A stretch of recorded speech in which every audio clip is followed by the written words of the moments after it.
Analisis konflik Rusia-Ukraina. Konflik Rusia-Ukraina kembali memanas pada awal Februari 2022 setelah armada tempur Rusia unjuk kekuatan di perbatasan Ukraina, tepatnya di Belarus.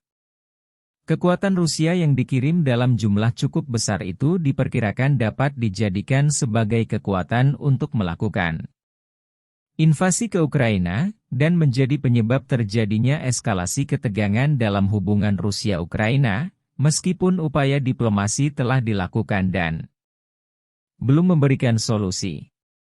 Dalam perspektif negara-negara anggota NATO, eskalasi ketegangan yang terjadi dalam hubungan Rusia-Ukraina tidak dapat dilepaskan dari tindakan-tindakan Rusia yang tidak hanya memicu krisis di Ukraina sendiri, tetapi juga dalam hubungan Rusia dengan negara-negara Uni Eropa dan Asia yang tergabung dalam NATO, yaitu aliansi negara-negara Eropa, AS, dan Kanada di bidang pertahanan.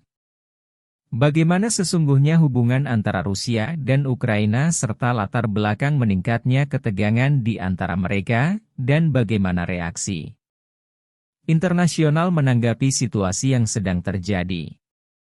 Hubungan Rusia-Ukraina. Rusia dan Ukraina memiliki hubungan secara geopolitik yang bersinggungan. Secara geopolitik Ukraina berada di dua sisi, di mana pro-Eropa berada di bagian barat, sedangkan pro-Rusia berada di bagian timur. Kedua negara pernah menjadi bagian dari Uni Soviet, namun pasca Uni Soviet runtuh, Ukraina mendeklarasikan kemerdekaan negaranya pada 24 Agustus 1991.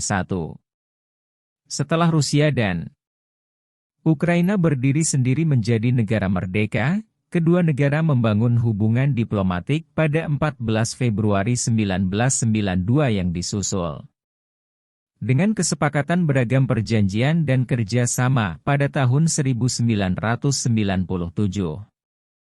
Seiring berjalannya waktu, hubungan bilateral kedua negara mengalami pasang surut, di antaranya pergantian kepemimpinan yang membawa Ukraina ke arah barat yang mengakibatkan mulai berkurangnya peran Rusia.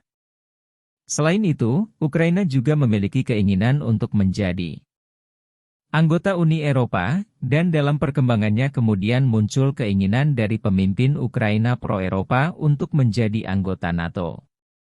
Di bidang ekonomi, sengketa yang terkait pasokan gas juga dialami dalam hubungan Rusia dan Ukraina pada tahun 2006.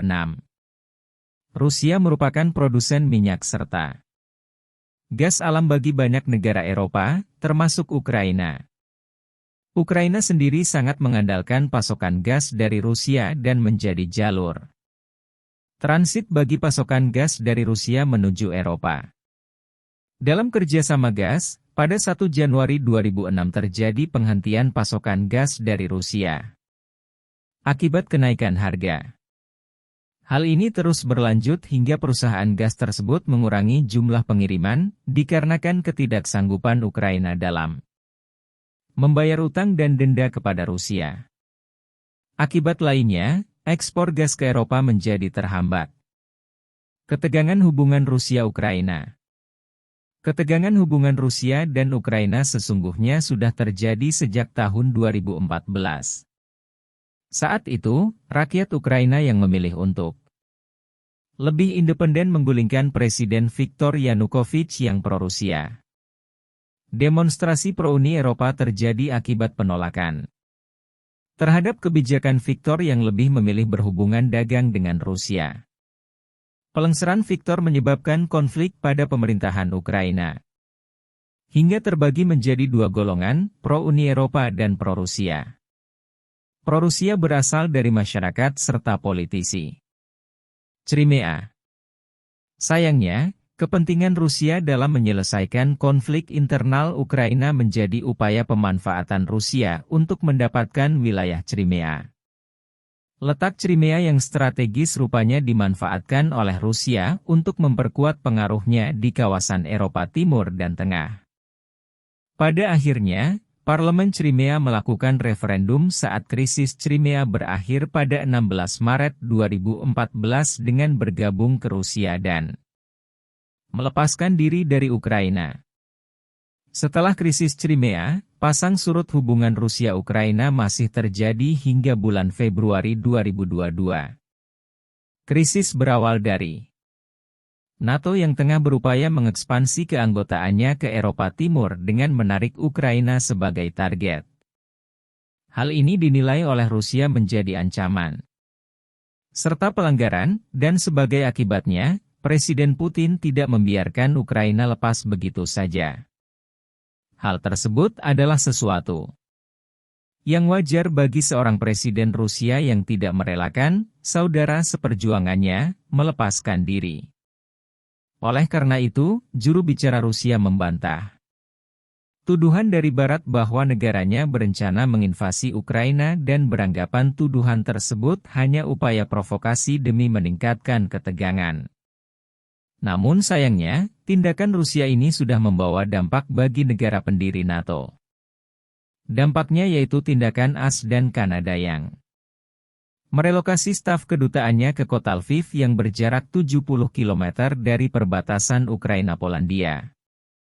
Kedua negara tersebut, beserta Inggris secara jelas telah menampakkan ketegasan dukungannya terhadap kedaulatan Ukraina. Dampak dukungan inilah yang sepertinya menjadikan Rusia semakin tidak mempercayai Ukraina.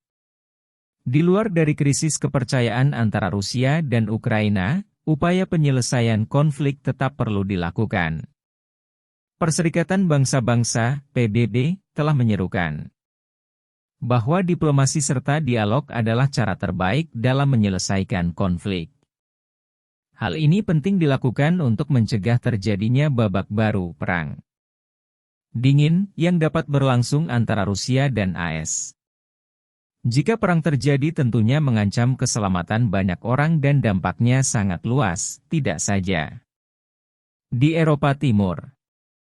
Implikasi seperti inilah yang dapat ditimbulkan dari konflik Rusia-Ukraina dari sekian banyak akibat atau dampak lainnya. Dampak lain, diantaranya permintaan pemerintah asing bagi warga negara untuk segera meninggalkan Ukraina. Kemudian adanya sanksi keras yang telah dipersiapkan oleh negara Eropa lainnya, dan konsekuensi ekonomi yang bisa dialami kelompok ekonomi Barat besar G7. 7 negara maju dengan ekonomi terbesar. Kelompok ini bahkan sudah menyatakan kesiapannya untuk bertindak cepat dalam mendukung ekonomi Ukraina. Sanksi-sanksi yang diberikan kepada Rusia ini semakin menunjukkan jika Ukraina mendapat dukungan dari banyak pihak. Oleh karenanya, Rusia setidaknya perlu berpikir kembali jika memang akan melakukan invasi militer ke Ukraina. Reaksi NATO dan internasional NATO secara tidak langsung memiliki kepentingan dengan negara Ukraina. NATO yang merupakan organisasi aliansi pertahanan Uni Eropa membuka pintu bagi Ukraina untuk diizinkan bergabung. Namun, hal itu membuat posisi Ukraina berada di ujung peperangan dengan Rusia jika memilih bergabung ke NATO. Dukungan terhadap Ukraina dapat dikatakan cukup besar setelah para pemimpin Eropa memiliki suara yang sama atas Ukraina walaupun ada perbedaan dalam dukungan yang ditawarkan. Terlebih lagi, Presiden Ukraina Volodymyr Zelensky menegaskan jika negaranya akan terus berusaha menjadi anggota NATO meskipun Rusia tersulut kemarahan. Ukraina terlihat percaya jika dirinya memang harus mampu bergerak di jalan yang sudah dipilih. Kepercayaan diri ini makin bertambah terutama setelah negara AS, Inggris, dan beberapa anggota NATO mengirimkan bantuan ke Ukraina berupa amunisi, rudal, jet tempur, kapal perang serta alat medis. Di sisi lain, Presiden Putin, yang merasa terancam dengan tindakan negara-negara Barat yang menggunakan NATO untuk mengepung Rusia, menginginkan aliansi tersebut menghentikan kegiatan militernya di Eropa Timur. Rusia beranggapan, kegiatan NATO mendekati negara-negara pecahan Uni Soviet merupakan ancaman. Bahkan, Putin sendiri sudah menganggap AS melanggar Perjanjian yang dibuat sejak lama di mana NATO tidak akan memperluas jangkauannya ke Eropa Timur. Sebaliknya, hal tersebut dibantah NATO dengan menyatakan bahwa sejumlah negara kecil yang berbatasan dengan Rusia kini sudah bergabung ke dalam NATO sebagai aliansi pertahanan, di antaranya Estonia, Latvia, dan Lituania. Pernyataan NATO inilah yang dinilai mendapatkan reaksi internasional. Reaksi internasional atas ketegangan yang terjadi, termasuk dari negara-negara kecil tadi, pada dasarnya tidak menginginkan adanya peperangan. Itulah sebabnya banyak opini bermunculan, jika perang terjadi akan menimbulkan masalah bagi masyarakat internasional, seperti terhambatnya pasokan gas terutama bagi Uni Eropa dan masalah lainnya yang berkaitan dengan situasi keamanan di Eropa. Jika invasi oleh Rusia terjadi, hal tersebut akan menimbulkan instabilitas bagi Eropa.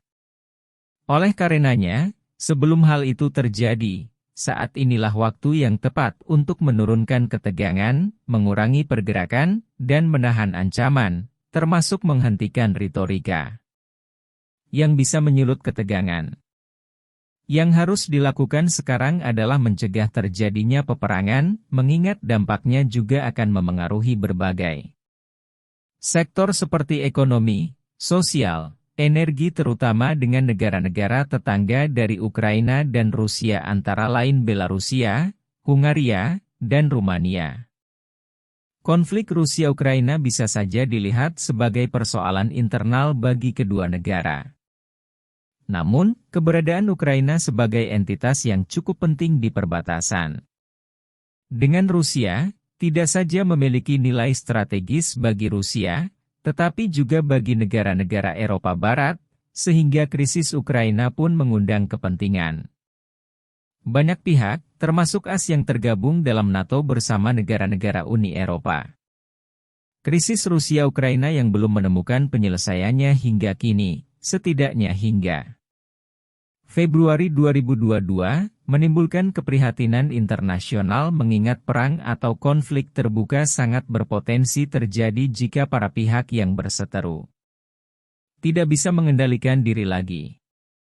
Akhir episode dari krisis Rusia-Ukraina ini belum bisa diprediksi secara jelas, karena hasilnya tetap bergantung dari upaya para pemimpin, kesepakatan kedua kubu, serta ego pertahanan masing-masing yang dapat saja meledak hingga berakibat perang. Oleh karena itu, menjadi kewajiban masyarakat internasional untuk terus mengupayakan penyelesaiannya secara damai, melalui dialog dan pendekatan diplomasi, sehingga kekhawatiran akan munculnya perang dunia baru tidak terjadi.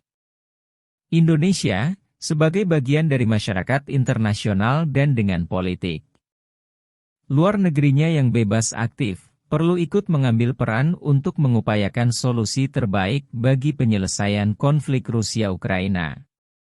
Karena konflik yang terus berlangsung, pada akhirnya akan merugikan banyak pihak, tidak saja negara-negara Eropa, tetapi juga negara-negara di kawasan lainnya. Hubungan negara-negara di dunia, termasuk Indonesia, dengan Rusia dan Ukraina akan terganggu karena perang yang berkecamuk di kawasan Eropa Timur tersebut. Hubungan yang terganggu tersebut bisa mencakup kerjasama di bidang ekonomi dan perdagangan yang berkaitan dengan kepentingan ekonomi rakyat di masing-masing negara. Oleh karena itu pula, Parlemen sebagai representasi rakyat perlu juga menyuarakan pentingnya penyelesaian damai dalam mengatasi krisis yang terjadi dalam hubungan Rusia dan Ukraina. Berbagai pertemuan forum antar parlemen, terutama forum antar parlemen tingkat global, sudah seharusnya menyuarakan dan mendorong pentingnya krisis yang terjadi di Ukraina diselesaikan secara damai. Pertemuan Forum Antar Parlemen Sedunia, Interparliamentary Union, ke-144 yang akan diselenggarakan di Bali pada Maret 2022, sudah seharusnya juga menyuarakan pentingnya krisis di Ukraina untuk diatasi, jika krisis tersebut belum berhasil dicapai solusi damainya.